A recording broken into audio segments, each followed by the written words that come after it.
Bonjour tout le monde, je vous retrouve avec l'épisode 2 de la série Par le mangaka. Et comme vous avez pu le voir dans le titre de la vidéo, ce sera une vidéo consacrée au travail d'Ai Yazawa, une mangaka très connue, qui a fait pas mal de séries, même si quand on y pense au retour on se dit qu'elle n'a pas bossé tant que ça. Mais en fait si, elle a fait plein de séries. Voilà, alors je vais commencer par le plus connu, hein, je pense que ce sera le plus simple.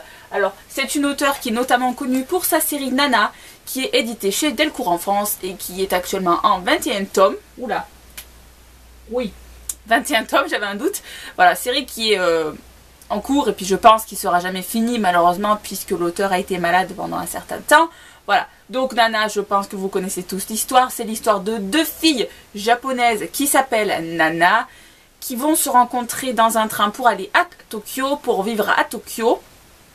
Et donc elles vont vivre ensemble et vivre plein d'amour, entre les garçons, d'amour entre elles deux parce que ça va créer une amitié extraordinaire. On va rencontrer des gens, ça parle de musique, ça parle de la vie, ça parle des êtres humains, ça parle des rapports humains.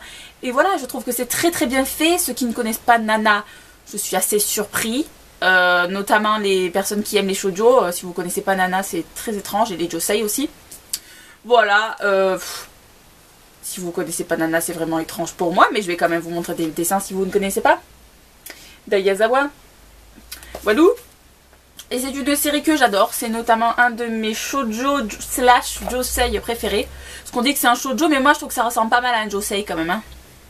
Donc bref, j'adore beaucoup cette série. Je suis navrée que malheureusement on ne puisse pas avoir la suite en France. Ou même pour les japonais, hein, parce que non plus n'ont pas la suite.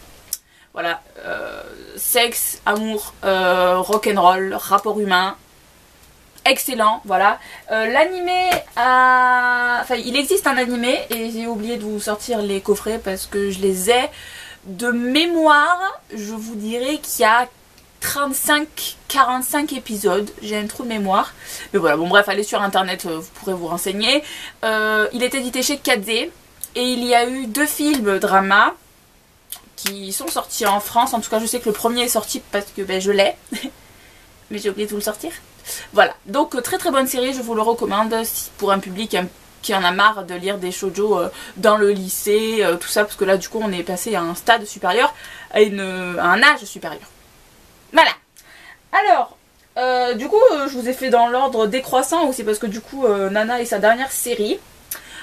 Je les prends dans le désordre le plus total. Parce qu'en fait, j'ai remarqué qu'en fait, je les ai lus dans le sens inverse chronologiquement de ce qu'elle a écrit. C'est pas grave, c'est pas grave. Voilà. Alors, donc, j'en prends une autre que j'ai réussi à emprunter. Donc, une autre série d'elle qui est Gokinjo Monogatari. Donc, Gokinjo in vie de quartier en français. Édité chez Delcourt.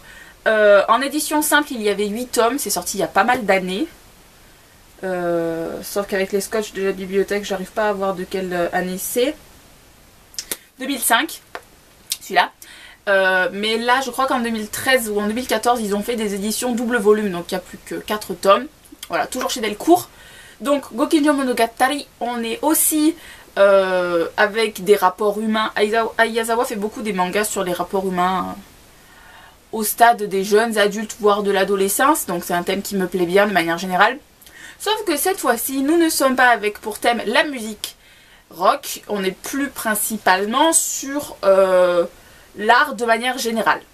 Sculpture, peinture, costume, donc fringues, tout ça. Donc là c'est de l'art de manière générale. Et je trouve que c'est assez frais, c'est plus... humoristique, on est avec des personnages plus jeunes parce que là je sais plus s'ils sont dans un lycée spécialisé ou une fac spécialisée, donc sur l'art justement. Évidemment j'ai la flemme de lire mais bref, voilà, là aussi c'est très très bien. Ce manga-ci date, j'ai Wikipédia à côté de moi, de 1994, donc le manga a 20 ans.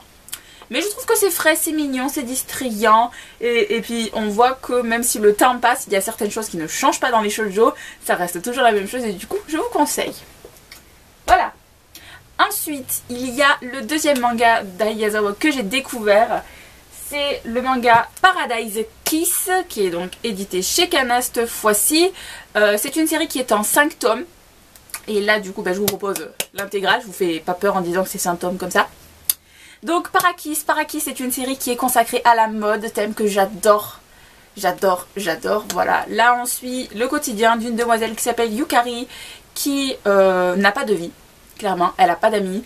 La seule chose qu'elle fait de sa vie tout le temps, c'est étudier parce que sa mère lui fout la pression et tout.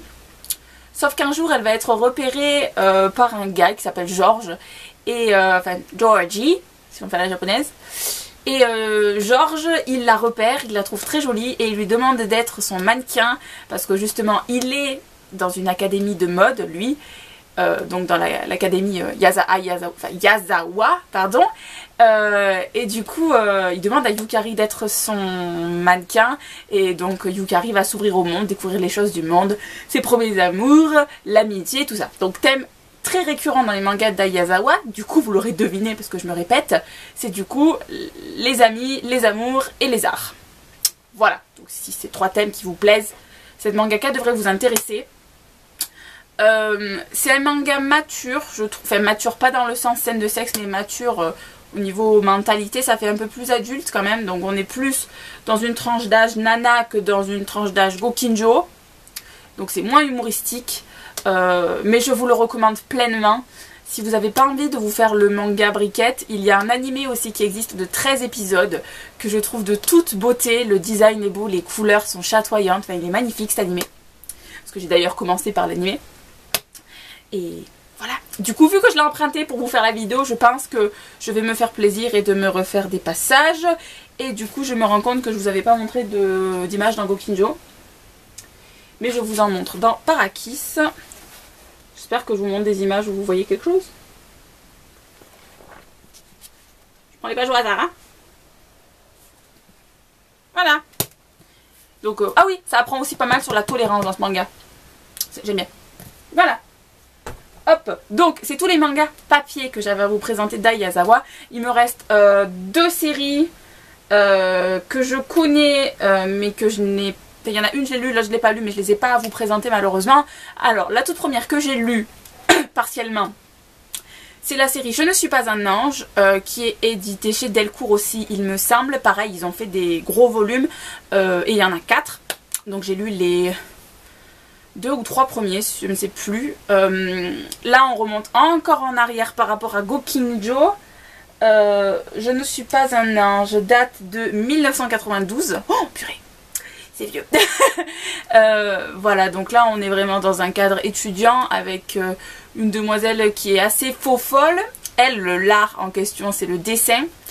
Et ça va être découvrir de nouveaux amis, s'intégrer dans son lycée, des premiers amours. C'est mignon tout plein. Et là aussi, comme je vous disais, malgré le fait que le manga ait presque 25 ans, on voit que ça change pas trop des codes du shoujo actuel. Et c'est assez étrange, mais tellement mignon en même temps. Et Aiyazawa a la force de raconter des histoires avec une pointe de dramatique dans l'histoire de ses personnages, de ses vécus, mais pas au point où on est submergé dans la douleur. Il y a des moments heureux, des moments tristes, et les personnages vont au-delà de ses souffrances, sauf peut-être dans Nana où c'est plus dramatique, mais bon bref. Très bonne série là aussi, Je ne suis pas un ange. Donc la réédition en volume double date de... ça doit faire 2 ou 3 ans, je sais pas, en volume double chez Akata Delcourt. Donc je vous conseille si vous ne connaissiez pas encore. Voilà. Et ensuite, la dernière série d'Aiyazawa dont je peux vous parler, c'est la série Last Quarter, éditée chez Delcourt aussi, qui est en 3 tomes. Alors celle-ci, malheureusement, je n'ai jamais eu la possibilité de la lire. Il me semble que celle-ci, c'est plus un thriller. Mais je suis incapable de vous en parler malheureusement, j'en ai entendu de très bons échos et le fait de voir Aiyazawa dans un domaine complètement extérieur au sien m'intrigue beaucoup, mais j'ai pas la possibilité de le lire malheureusement, et je suis assez réfractaire au fait d'acheter des mangas que je connais pas du tout, vous voyez, maintenant, parce que je sais pas si ça se voit mais j'en ai quand même beaucoup derrière moi. Du coup je peux pas vous en parler, mais si vous avez des recommandations, si vous avez déjà lu ce manga, dites-moi le en barre d'infos et j'irai voir ça avec plaisir si vous me dites qu'il est génial. Voilà. Et ensuite il y a un autre manga que j'ai jamais lu et je sais même pas s'il est édité en France, à tout dire. C'est Tempête aux couleurs des cerisiers, qui apparemment est un one shot que je n'ai jamais lu. qui date lui aussi du début des années 90 et je sais pas s'il est traduit en France. Pardon. Voilà, voilà, donc cette vidéo était plus courte que celle sur Clamp, mais il faut dire que j'avais moins de contenu à présenter. J'espère que ça vous a plu tout de même, que la luminosité n'est pas trop mauvaise étant donné qu'il pleut. Voilà, je vous dis à bientôt pour une nouvelle vidéo. Ciao!